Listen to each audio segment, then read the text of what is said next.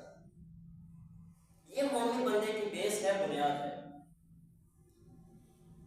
عزیز بھائیوں اور ساتھیوں، آئیے ذرا دیکھتے ہیں کہ جب صحابہ اکرام رضوان اللہ علیہم اجمعین، تابعین، تبع تابعین، ائمہ محدثین کے درمیان جب اختلاف پیدا ہوا تو انہوں نے اختلاف کو کیسے دور کیا؟ سب سے پہلے ایک واقعہ آپ لوگ سن لیجیے۔